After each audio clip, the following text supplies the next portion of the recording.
નમસ્કાર વિદ્યાર્થી મિત્રો, welcome to the world of physics. આજે આપણે ન્યુક્લિયસ ચેપ્ટરની વાત કરીશું. ન્યુક્લિયસ માટે બેઝિક કોન્સેપ્ટની પેલા લાક્ષણિકતા શું છે એ જોઈ લઈએ અને બેઝિક કોન્સેપ્ટ જે છે એ વાત ચર્ચા કરીએ. તો તમને એવું કીધું કે ન્યુક્લિયસની લાક્ષણિકતામાં ન્યુક્લિયસની લાક્ષણિકતામાં આપણે પહેલો મુદ્દો વાત કરીએ તો ન્યુક્લિયસની ત્રિજ્યા. તો તમને સિમ્પલ યાદ છે કે ન્યુક્લિયસ જે છે એની ઘનતા બધી જ જગ્યાએ સમાન નથી. તમને ખબર છે કે જે કેન્દ્રની પાસેનો ભાગ છે ત્યાં પાર્ટિકલ્સ વધારે છે, ત્યાં વધારે ડેન્સ છે, એકદમ ઘટ છે. અને જ્યારે કોરનો બોર્ડરનો સરફેસ ઉપરની વાત કરે, સપાટી પરનો વિસ્તાર, એ એકદમ ઓછી ઘનતા ધરાવે, એની ઘનતા ઘટતી જાય છે. તો આપણે એવું તો ના જ કહી શકીએ કે ન્યુક્લિયસની જે ત્રિજ્યા છે એ ત્રિજ્યા ફિક્સ હશે. એ ત્રિજ્યા શું થતી હશે? ચેન્જ થતી હશે દરેક ન્યુક્લિયસ પ્રમાણે. ધારો કે હાઇડ્રોજન છે, નાઇટ્રોજન છે, યુરેનિયમ છે, દરેક ન્યુક્લિયસ પ્રમાણેની ત્રિજ્યા બદલાતી જતી હશે. તો ત્રિજ્યાનું સમીકરણ તમને સ્ક્રીન પર લખેલું છે. R is equal to R0 a raised to 1/3, એની 1/3 ઘાત દર્શાવેલી છે, જ્યાં R0 ને સરેરાશ ત્રિજ્યા કીધી છે અને કેપિટલ A છે એને એટોમિક માસ નંબર એટલે કે અણુભાર વડે દર્શાવવામાં આવે છે. હવે તમને એક સિમ્પલ ખબર છે, હાઇડ્રોજન માટે 1 અણુભાર આવશે, બરોબર. યુરેનિયમ માટે 235 આવશે, બરોબર. કાર્બન માટે 12 આવશે. એટલે પરમાણુ જેમ જેમ ચેન્જ થાય છે એમ એનો અણુભાર પણ ચેન્જ થાય છે. તો R બરાબર R0 a raised to 1/3 power પ્રમાણે ચેન્જ થશે. યાદ રાખજો વિદ્યાર્થી મિત્રો કે કોઈ પણ ન્યુક્લિયસ માટે સરેરાશ ત્રિજ્યા R0 એ કેટલી મળશે? તો 1.2 ગુણ્યા 10⁻15 એટલે કે ન્યુક્લિયસની અંદર R0 જેટલું જે અંતર છે ત્યાં ડેન્સિટી લગભગ જે છે એ કેવી આવશે? બધા માટે સરખી. અને કેટલી મળે? 1.2 ગુણ્યા 10⁻15. નેક્સ્ટ વાત કરીએ ન્યુક્લિયસનું કદ. હવે ન્યુક્લિયસને આપણે જનરલી એક ગોળા સ્વરૂપે ધારેલ છે. અને કોઈ પણ ગોળાના કદની વાત કરીએ તો કદ આવશે 4/3 πr નો ઘન. તમને જો સ્ક્રીન પર એનું સૂત્ર લખેલું છે કદનું, 4/3 πr નો ઘન. આપણી પાસે R0 ની કિંમત છે, સોરી R ની કિંમત છે. R ની કિંમત અમે સાબિત કરી R0 a raised to 1/3.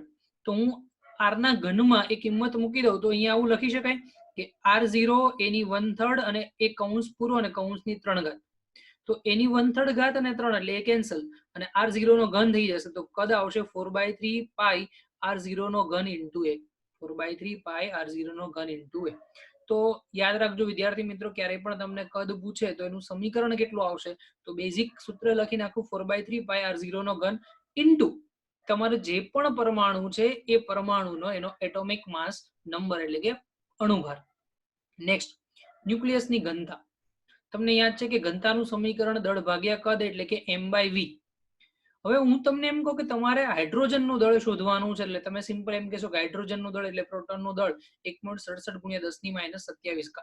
પણ ધારો કે તમને કાર્બનનું દળ કીધું હોય તો વિદ્યાર્થી મિત્રો ચિંતા કરવાની જરૂર નથી. કાર્બનનું દળ શોધવું હોય તો સિમ્પલ mp ઇન્ટુ કોઈ પણ પરમાણુનું દળ શોધવું હોય તો mp ઇન્ટુ એનો એટોમિક માસ નંબર એટલે કે એનો જે અણુભાર છે એ અણુભાર વડે આપણે ગુણી દઈએ એટલે તમને એનું દળ મળી જશે. તો અહીંયા તમે જોઈ શકો છો કે કોઈ પણ પરમાણુનું દળ એટલે કે એનો a એટલે કે એનો અણુભાર ગુણ્યા mp એટલે કે પ્રોટોનનું દળ છેદમાં v. નું સૂત્ર તો મેં હમણાં જ સાબિત કર્યું. બોલો નું સૂત્ર શું થશે? 4/3 પાઈ r નો ઘન. નું સમીકરણ આપણે સાબિત કર્યું, 4/3 પાઈ r નો ઘન, બરાબર. R0 નો ઘન ઇન્ટુ a. એ ઉપર અને એ નીચે કેન્સલ. તો ઉપર ખાલી વધશે mp, પણ છેદમાં 3 છે તો છેદનો છેદ અંશમાં જશે. તો 3 mp છેદમાં 4 પાઈ R0 નો ઘન. તો કિંમત મૂકો, 3 ગુણ્યા mp ની કિંમત 1.67 ગુણ્યા 10⁻27. 4 m નો m, પાઈ ની કિંમત 3.14, R0 ના ઘનની કિંમત 1.2 ગુણ્યા 10⁻15 નો ઘન. વિદ્યાર્થી મિત્રો તમે સમગ્ર સાદુરૂપ કેલ્સી વડે કરશો તો એનો જવાબ લગભગ 2.31 ગુણ્યા 10⁻17 કિલોગ્રામ પ્રતિ મીટર નો ઘન મળે. તો તમે ઓબ્ઝર્વ કરો કે આ જે ઘનતા મળી છે તમને 2.31 ગુણ્યા 10⁻17, તમને પાણીની ઘનતા તો ખબર જ છે 10⁻3. તો 10⁻3 10⁻17 એટલે ઇન શોર્ટ એવું કહી શકાય કે આપેલું ન્યુક્લિયસ જે છે એની ઘનતા પાણી કરતા 10⁻14, જે કહી શકાય બહુ જ વધારે છે. જે ઘનતા છે આપણે શું કહી શકીએ? ઘણી જ અતિશય વધારે છે. ઓકે વિદ્યાર્થી મિત્રો, યાદ રાખજો હંમેશા ન્યુક્લિયસની ઘનતા ક્યારેય પણ સમગ્ર વિશ્વમાં તમને પૂછે કે હાઈ ડેન્સ પાર્ટિકલ કોણ, તો એમ કહી શકાય ન્યુક્લિયસ સૌથી વધારે ઘનતા ધરાવે છે. ચલો નેક્સ્ટ, ન્યુક્લિયસની સ્પિન. નેક્સ્ટ આપણે જે પોઈન્ટની ચર્ચા કરીએ છીએ એમાં ન્યુક્લિયસની સ્પિન. તમને ખબર છે કે ઇલેક્ટ્રોનની જે સ્પિન છે, ઇલેક્ટ્રોન અપર સ્પિન અને લોઅર સ્પિનમાં તમને ખબર છે કે મોશન કરે છે ઉપરની સ્પિન અને નીચેની સ્પિનમાં. તો એના કારણે કોણીય વેગમાન જે છે એ કોણીય વેગમાન કેટલું મળે, તો m is equal to -e/m અને s વેક્ટર એટલે કે એના સ્પિન પ્રમાણે એનું કોણીય વેગમાન બદલાતું હશે. તો એવી જ રીતે જ્યારે આપણે ન્યુક્લિયોન, હવે વિદ્યાર્થી મિત્રો હું એક શબ્દ વાપરું છું ન્યુક્લિયોન. કયો શબ્દ વાપરું છું? ન્યુક્લિયોન. એનો મતલબ શું થશે?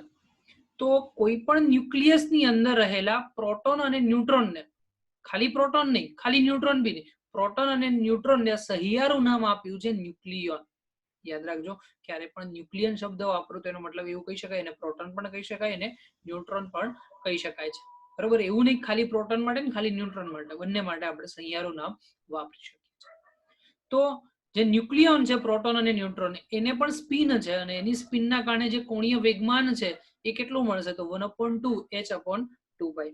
એને પણ કેટલી સ્પિન આવશે? Half spin. અને હાફ સ્પિન પ્રમાણે તમે ગણતરી કરશો તો 1/2h/2π.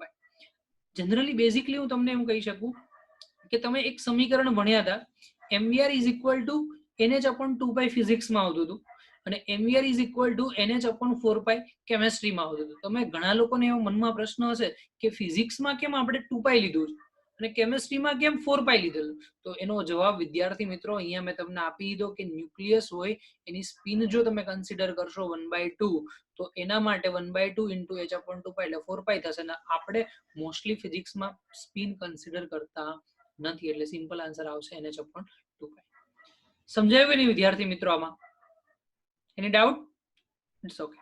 ચલો હવે નેક્સ્ટ, અગત્યની રાશિ જે આ ચેપ્ટરમાં આપણે જરૂરિયાત છે એવી રાશિની આપણે ચર્ચા કરીએ. એમાં પહેલું છે આઇસોટોપ, જેને ગુજરાતીમાં સમસ્થાનિક વડે દર્શાવીએ છીએ. આઇસોટોપ એટલે કે સમસ્થાનિક. તો સિમ્પલ અહીંયા એવું કહેવા માંગે છે કે એવા પરમાણુ કે જેમના પરમાણુ ક્રમાંક, જેમના સ્થાન સમાન હોય એને કહેવાય સમસ્થાનિક. તો હું બેઝિક એક્ઝામ્પલ આપી શકું તમને કે O612 મતલબ કે ઓક્સિજન 612 અને ઓક્સિજન 614.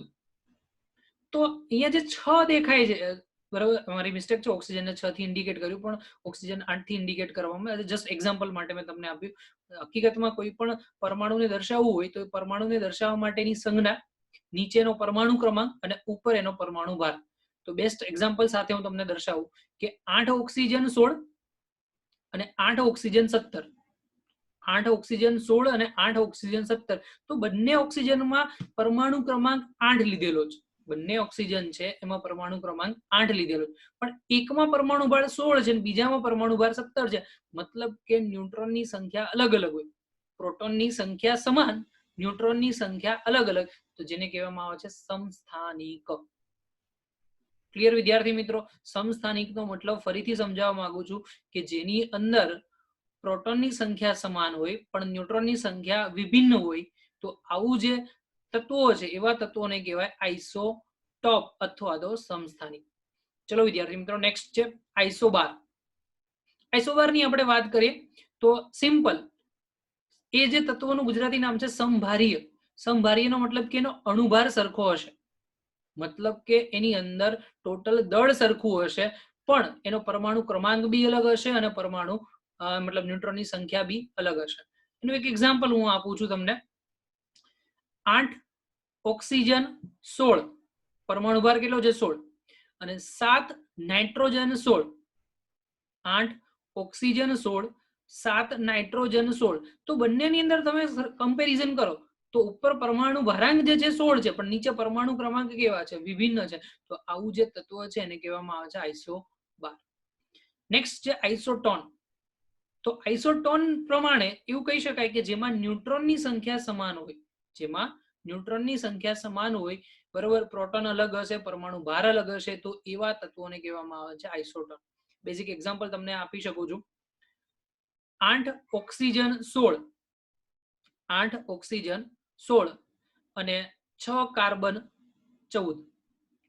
6 કાર્બન 14. તો જો 8 ઓક્સિજન 16 કીધું તો 16 માંથી 8 માઇનસ કરશો તો 8 વધશે, બરોબર. એટલે કે તમારી પાસે ન્યુટ્રોનની સંખ્યા 8 થઈ.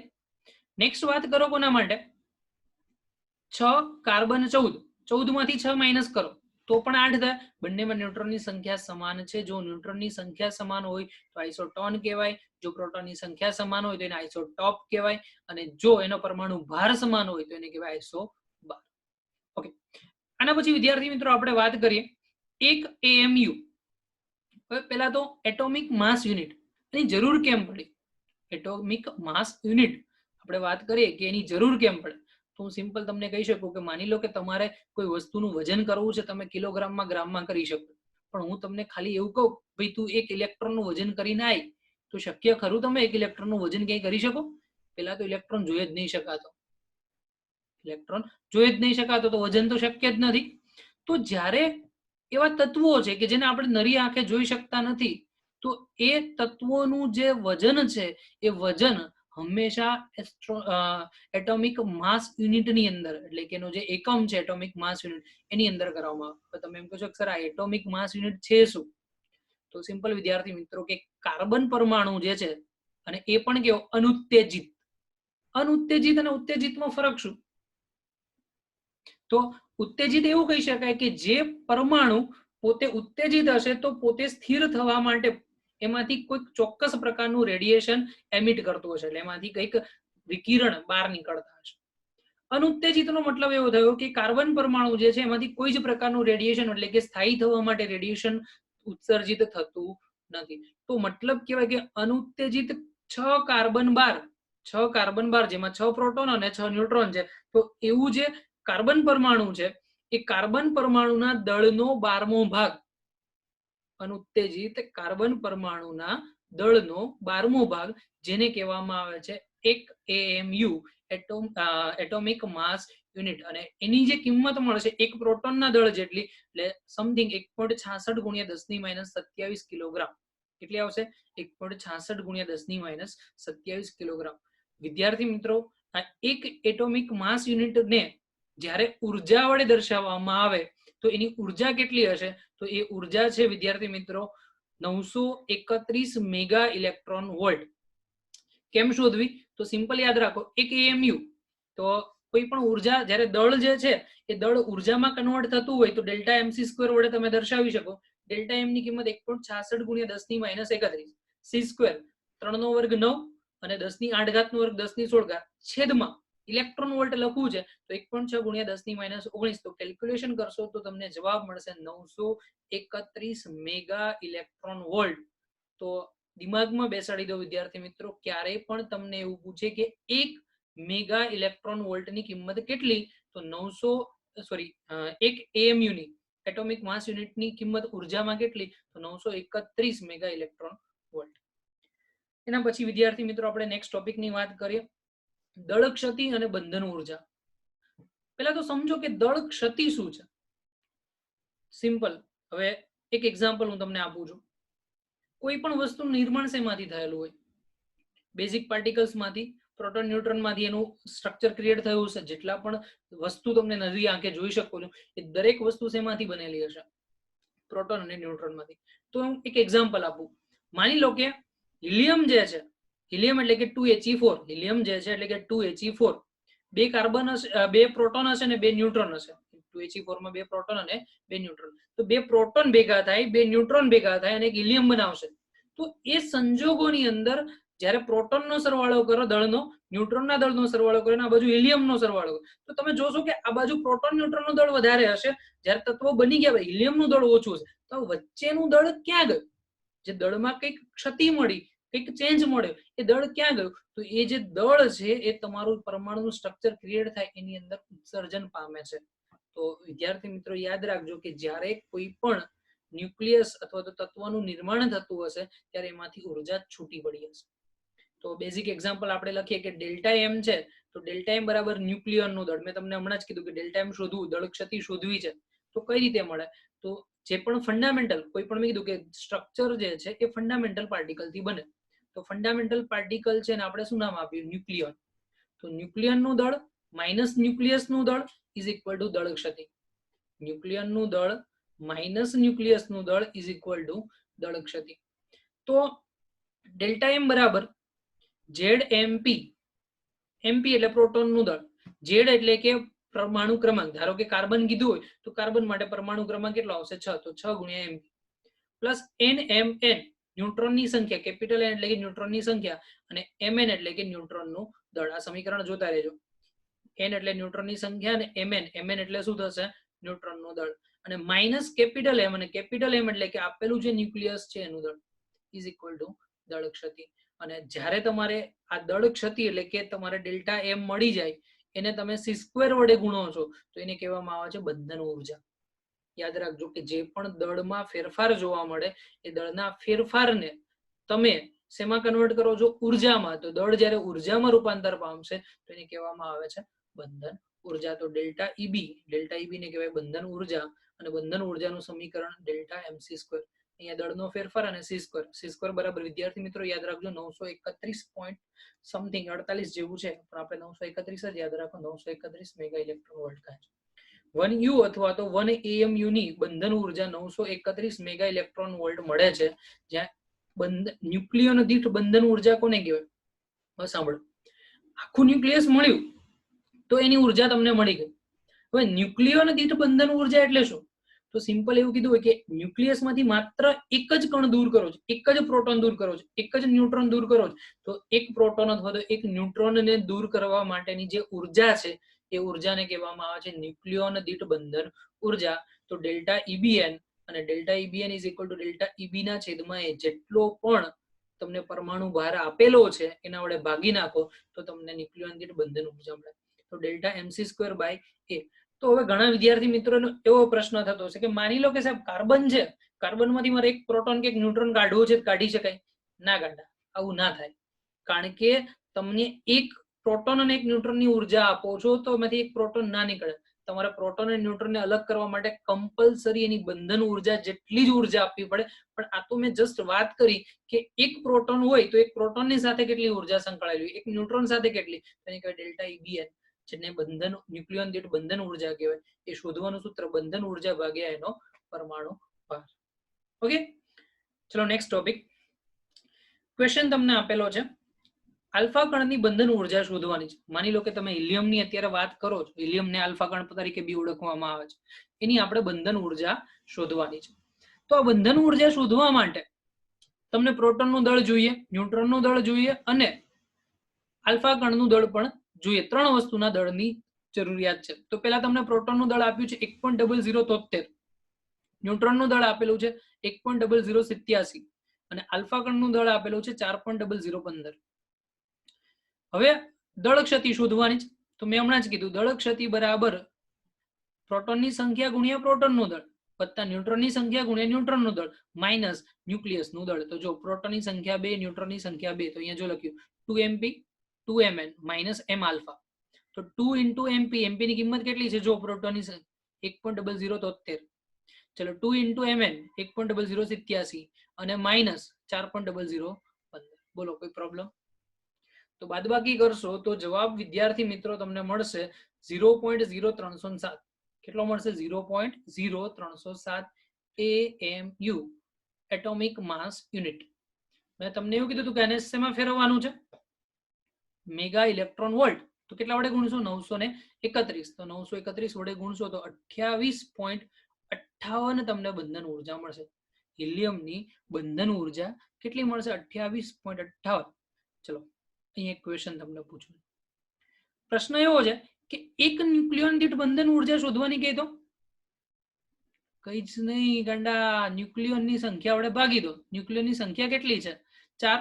તો 4 વડે ભાગી દો તો શું થશે? 28/4 એટલે 7 સમથિંગ જવાબ આવશે. કેટલો જવાબ આવશે? 7 સમથિંગ. બરાબર વિદ્યાર્થી મિત્રો?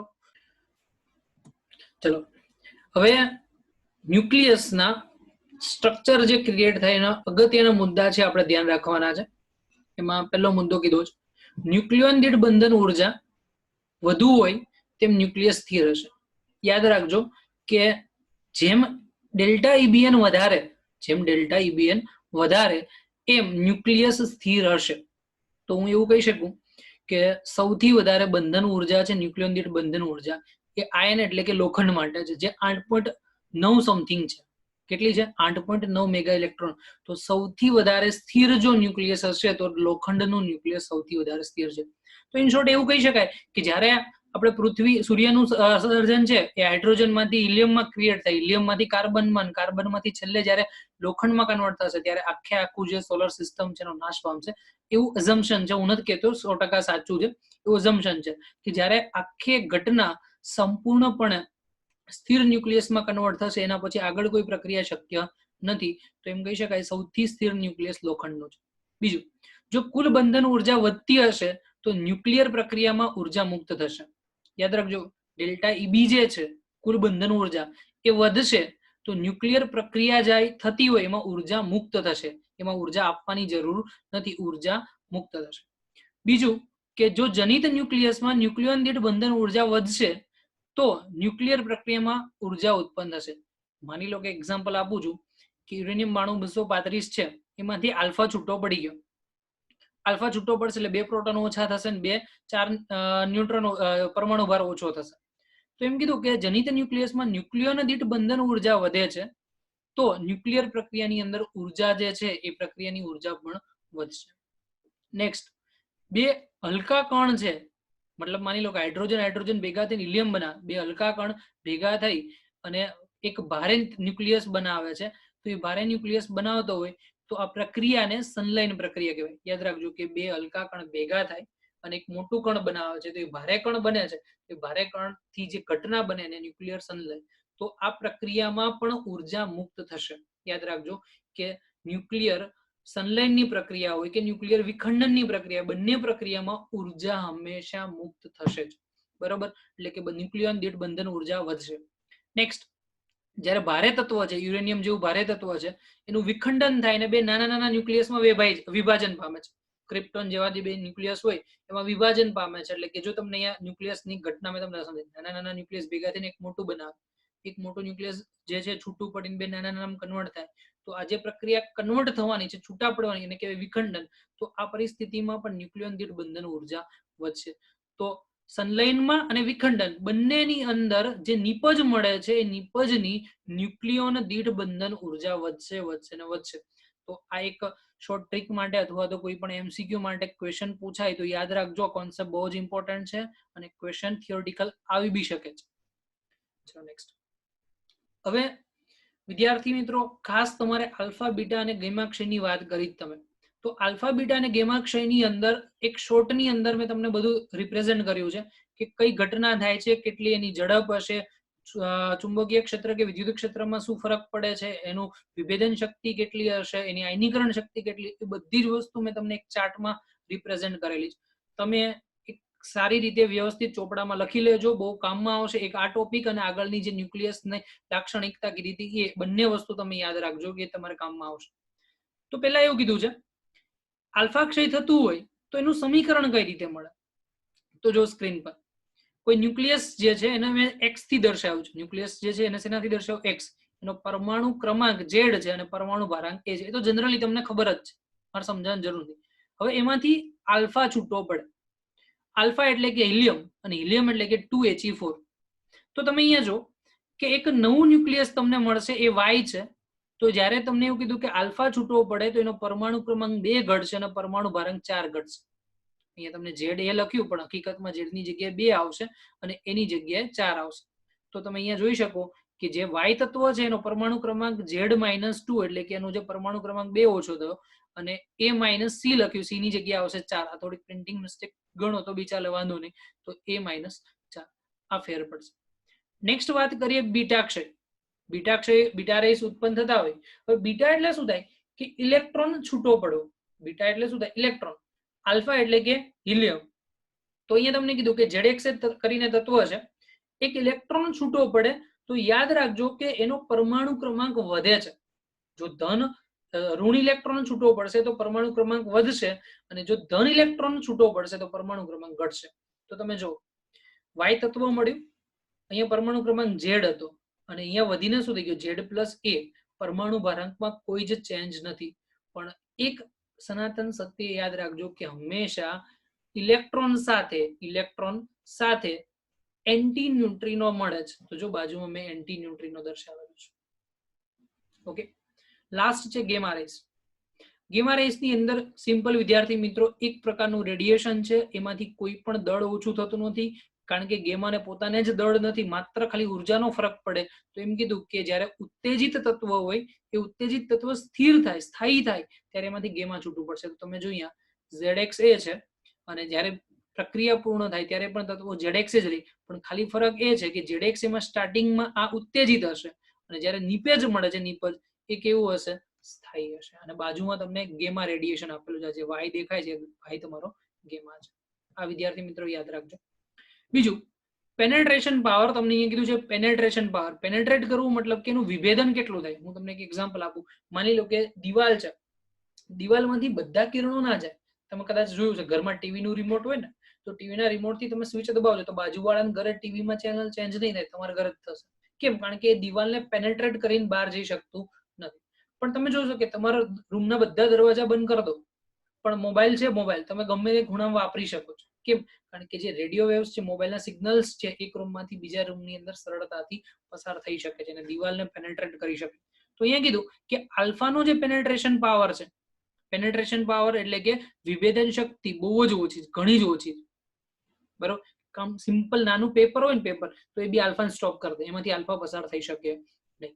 બીજી વાત કરીએ બીટાની, તો બીટાની પેનેટ્રેશન શક્તિ જે છે આલ્ફા કરતા 100 ગણી છે.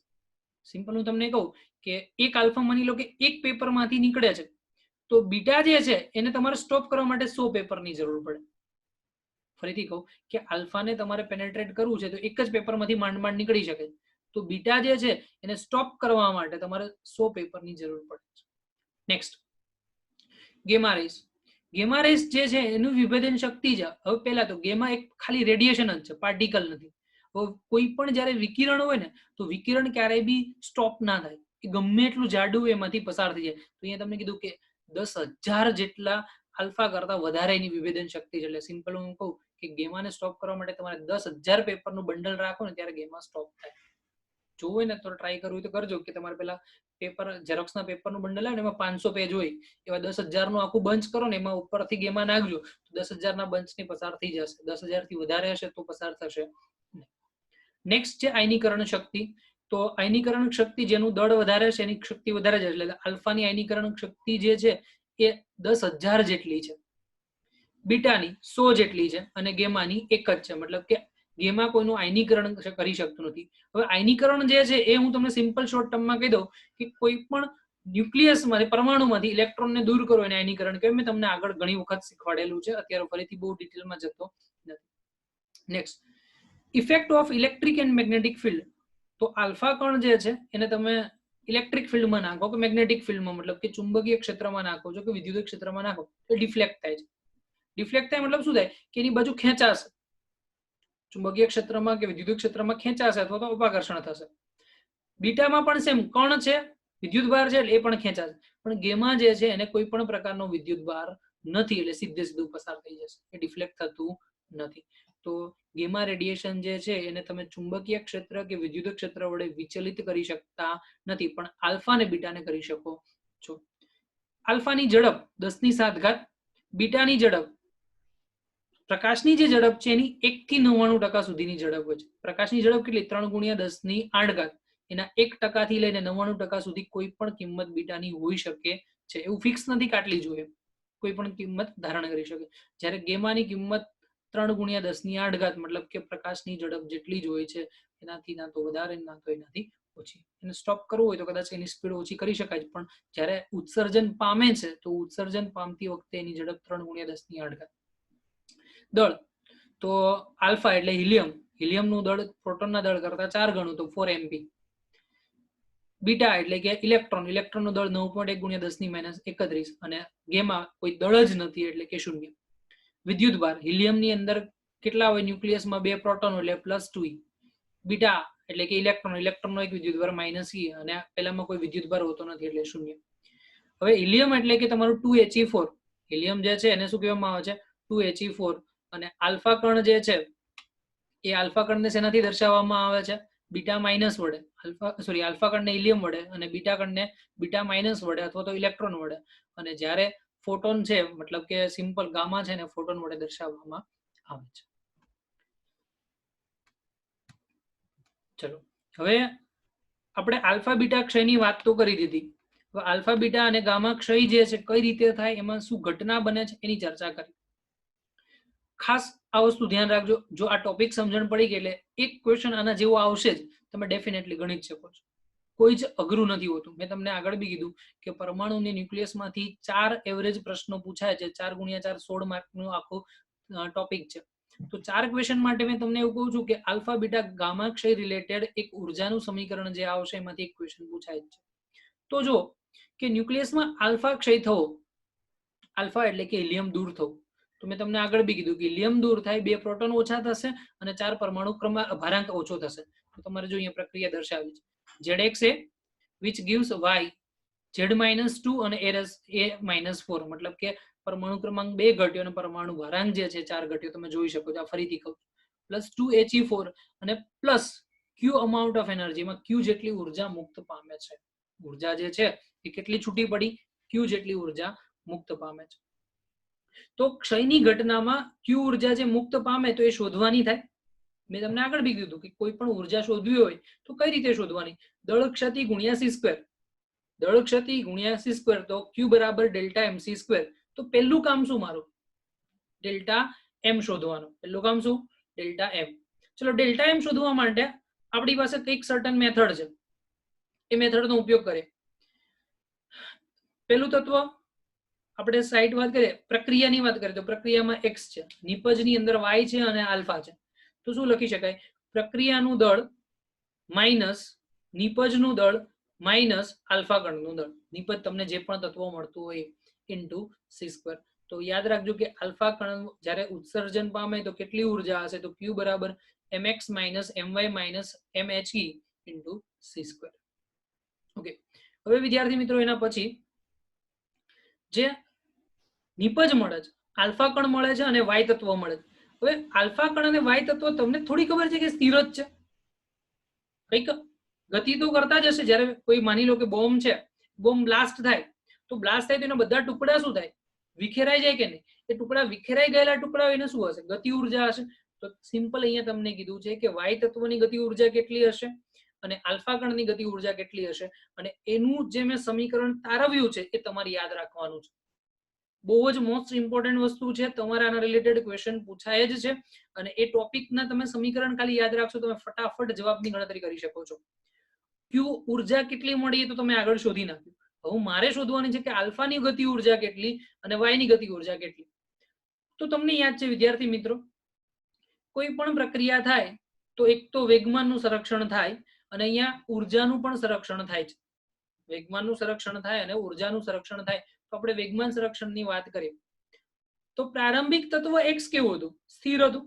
તો સ્થિર તત્વો માટે વેગમાન 0. પછી બે તત્વો છૂટા પડ્યા, એક તો p અને બીજું આલ્ફા, p અને આલ્ફા.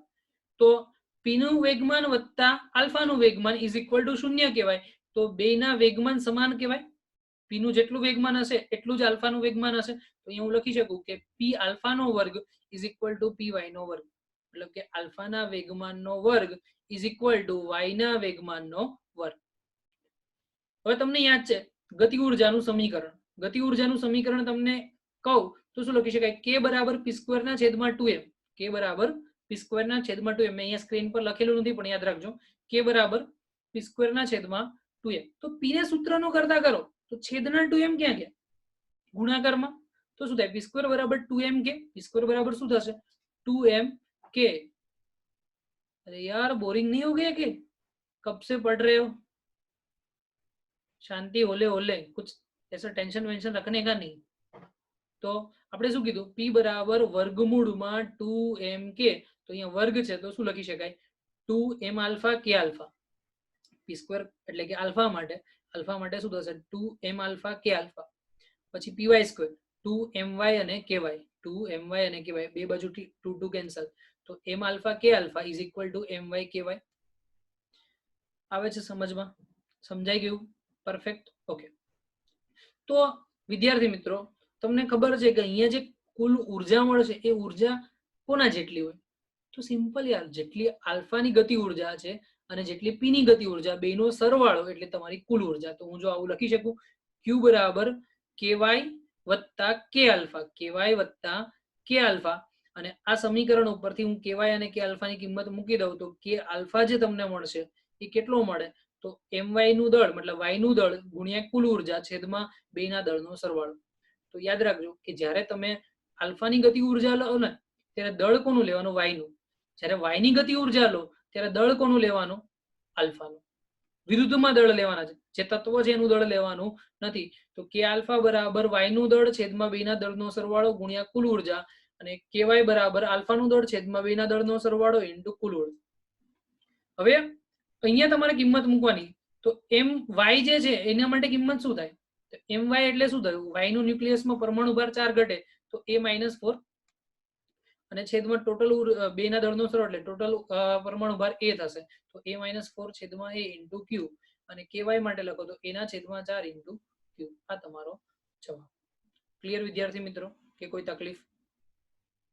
સિમ્પલ, બહુ જ સહેલું છે ને, મજા આવે એવું. ચલો, બીટાક્ષય. બીટાક્ષયની આપણે વાત કરીએ તો જ્યારે કોઈ ન્યુક્લિયસમાંથી પ્લસ ઇલેક્ટ્રોન છૂટો પડે કે માઇનસ ઇલેક્ટ્રોન છૂટો પડે તો એવું ક્ષય છે ને બીટાક્ષય કહેવાય. તો યાદ રાખજો કે જ્યારે માઇનસ ઇલેક્ટ્રોન છૂટો પડે તો પરમાણુ ક્રમાંક 1 વધશે, જ્યારે પ્લસ ઇલેક્ટ્રોન છૂટો પડશે ત્યારે પરમાણુ ક્રમાંક 1 ઘટશે. પરમાણુ ભારમાં કોઈ જ ફરક પડતો નથી. પરમાણુ ભાર જેટલો છે એટલો જ એટલો રહે, એમાં કોઈ ફરક પડતો નથી. પણ પરમાણુ ક્રમાંક જો માઇનસ ઇલેક્ટ્રોન હશે તો વધશે અને પ્લસ ઇલેક્ટ્રોન હશે તો ઘટશે. બસ આટલી વસ્તુ યાદ રાખવાની છે. બીજી વસ્તુ, ઇલેક્ટ્રોન સાથે હંમેશા એન્ટી ન્યુટ્રિનો આવશે, અને જ્યારે પ્લસ વિદ્યુતભાર એટલે એને પોઝિટ્રોન કીધું, પ્લસ વિદ્યુતભાર એને શું કીધું? પોઝિટ્રોન. એની સાથે હંમેશા ન્યુટ્રિનો આવશે. એની અંદર શું આવશે? ન્યુટ્રિનો, એન્ટી ન્યુટ્રિનો અને ન્યુટ્રિનો. ચલો આપણે વાત કરીએ માઇનસ બીટાક્ષયની. કોની વાત કરીએ? માઇનસ બીટાક્ષય. તો એક ન્યુક્લિયસ છે, એમાં ન્યુટ્રોન છે. જ્યારે ન્યુટ્રોનમાંથી પ્રોટોનમાં કન્વર્ટ થવાની પ્રક્રિયા છે. હવે તમે એમ કહો સાહેબ ન્યુટ્રોન પ્રોટોનમાં કઈ રીતે ફેરવાય? તો આ વિદ્યાર્થી મિત્રો, આ જ તમારું જે મોડર્ન ફિઝિક્સ છે એ જ તમારો કોન્સેપ્ટ છે કે જ્યારે તમે ન્યુક્લિયસમાં ન્યુટ્રોનને પ્રોટોનમાં કન્વર્ટ કરો છો અને એના થકી તમે વિશિષ્ટ માત્રામાં બહુ જ પુષ્કળ પ્રમાણમાં ઉર્જા મેળવી શકો છો. જે અત્યારના સમયમાં મોડર્ન ટેકનોલોજીસ છે કે જે અત્યારે યંગ જનરેશન જેમાં કામ કરવા માંગે એ છે મોડર્ન ફિઝિક્સ. અને મોડર્ન ફિઝિક્સ એ જ તમારું આ ન્યુક્લિયર ફિઝિક્સ, જેમાં અત્યારે બહુ જ સારો સ્કોપ છે. તમે ડેફિનેટલી આની અંદર આગળ વધી શકો છો અને સારો એવો ગ્રોથ પણ મેળવી શકો છો, પૈસા બી અને નામથી બી. તો ન્યુટ્રોન છે એ ન્યુટ્રોનમાંથી પ્રોટોનમાં કન્વર્ટ થયો ત્યારે એક ઇલેક્ટ્રોન છૂટો પડ્યો, બીટા માઇનસ છૂટો પડે. તો તમે જો ન્યુટ્રોનનું વિદ્યુત ભાર માટે તમે ગણો તો તટસ્થ છે, એટલે બધું જ તમારો પરમાણુ ક્રમાંક 0, પરમાણુ ભારક 0. પ્રોટોનની અંદર તમને ખબર છે કે પ્રોટોનની અંદર એક પરમાણુ ક્રમાંક છે, તો અહીંયા +1 અહીંયા -1, તો +1 અને -1 એટલે 0 થઈ ગયું. એટલે આ બાજુ બી તટસ્થ, આ બાજુ બી તટસ્થ, અને સાથે સાથે એન્ટી ન્યુટ્રિનો. પ્લસ બીટા ક્ષય થાય. બીટા ક્ષય ક્યારે જ થાય? કે જ્યારે પ્રોટોનમાંથી ન્યુટ્રોનમાં કન્વર્ટ થાય. બહુ જ ખાસ ધ્યાન રાખજો, ન્યુટ્રોનમાંથી પ્રોટોનમાં કન્વર્ટ થાય તો બીટા માઇનસ, અને પ્રોટોનમાંથી ન્યુટ્રોન કન્વર્ટ થાય તો બીટા પ્લસ. તો તમે જો પ્રોટોનની પાસે એક વિદ્યુતભાર હશે, અહીંયા જો પ્રોટોન છે તો અહીંયા એક વિદ્યુતભાર હશે, ન્યુટ્રોન પાસે કોઈ વિદ્યુતભાર નથી એટલે તટસ્થ 0 છે. તમારે આને બેલેન્સ કરવા માટે આ બાજુ 1 લાવવું પડશે, તો 1 લાવવા માટે આપણે શું કરશું? Plus beta. અને મેં કીધું બીટા હોય ત્યારે હંમેશા આવશે ન્યુટ્રિનો. હવે ગેમાક્ષયની વાત કરીએ તો ગેમાક્ષય જે છે એના માટે એવું કીધું કે જ્યારે કોઈ પણ ન્યુક્લિયસની આપણે ચર્ચા કરીએ તો એ ન્યુક્લિયસમાંથી આલ્ફા ક્ષય થાય, બીટા ક્ષય થાય. તો જ્યારે ક્ષય થતો હોય છે, મતલબ પરમાણુ ક્રમાંક ઘટતો હોય, પરમાણુ ભારાંક ઘટતો હોય અથવા તો વધતો હોય, તો એ પરિસ્થિતિમાં એક તમને જનિત ન્યુક્લિયસ મળશે. એટલે કે જનક ન્યુક્લિયસમાંથી આલ્ફા અને બીટા ક્ષય થાય તેના બાદ જનિત ન્યુક્લિયસ મળે છે. અને આ જનિત ન્યુક્લિયસ વિદ્યાર્થી મિત્રો યાદ રાખજો, એ હંમેશા ઉત્તેજિત અવસ્થામાં હશે. ફરીથી કહું કે એક જનક ન્યુક્લિયસ છે, એ જનક ન્યુક્લિયસમાંથી પોતે શું કરે છે? આલ્ફા ક્ષય કરે છે અથવા તો બીટા ક્ષય કરે છે. હવે આલ્ફા ક્ષય કરીને બીટા ક્ષય કરશે એટલે નવું તત્વ તમને મળશે. તો એ જે નવું તત્વ છે એને આપણે શું નામ આપ્યું? જનિત ન્યુક્લિયસ. એ જનિત ન્યુક્લિયસ ઉત્તેજિત હશે, અને જે ઉત્તેજિત ન્યુક્લિયસ પોતાનામાંથી ગેમા ક્ષય, ગેમા એટલે કે એમાંથી અમુક રેડિયેશન બહાર કાઢશે અને પોતે કેવું બનશે? ધરાવસ્થામાં આવવા માટે એટલે કે સ્થિર થવાનો પ્રયત્ન કરશે તો આ સંજોગોમાં તમને માત્ર રેડિયેશન મળે છે. એ રેડિયેશન જે છે એને કહેવામાં આવે છે ગામાક્ષય. જેમ કે તમને કહું કે તમે રેડિયમ વાળી ઘડિયાળ તો તમે જોઈ જ છે, પણ તમે એમ કહેશો કે સર આ રેડિયમ વાળી ઘડિયાળ તમને લાઇટ વાળી કેમ દેખાય? તો એમાં કઈ જ નથી વિદ્યાર્થી મિત્રો, કે એમાં રેડિયમ જે છે ઉત્તેજિત અવસ્થામાં હશે. એ ઉત્તેજિત અવસ્થામાં રહેલું રેડિયમ એ શું કરશે? પોતાનામાંથી ગામાક્ષયનું કન્ટિન્યુઅસલી શું કરશે? ઉત્સર્જન કરશે. એટલે પોતે સ્થાયી થવાનો પ્રયત્ન કરશે. સ્થાયી થવા માટે પોતાનામાંથી ગામા રેડિયેશન પ્રોડ્યુસ કરશે. તો યાદ રાખજો કે જ્યારે ગામા રેડિયેશન મળે તો મેં કીધું એ પ્રમાણે કે માત્ર ને માત્ર રેડિયેશન મળશે, પરમાણુ ક્રમાંક કે પરમાણુ ભારાંકમાં કોઈ જ ફરક પડતો નથી. તમે જો આ ઇક્વેશનમાં ઉત્તેજિત ZX છે તો નિપજમાં પણ ZX જ મળે છે, પણ સાથે સાથે ગામા ફોટોન્સ કે જેની ઉર્જા HF જેટલી છે તો HF ઉર્જાના ગામા ફોટોન્સ મળે છે. એટલે કે તમને અહીંયા ઉર્જામાં ફરક પડે છે, એટલે કે ન્યુક્લિયસ સ્થાયી બને છે, પણ પરમાણુ ભારાંક કે પરમાણુ ક્રમાંકમાં કોઈ ફરક પડતો નથી, જે મેં નીચે લખેલું છે. ચલો વિદ્યાર્થી મિત્રો, આપણે વાત કરી ગામાક્ષય માટે.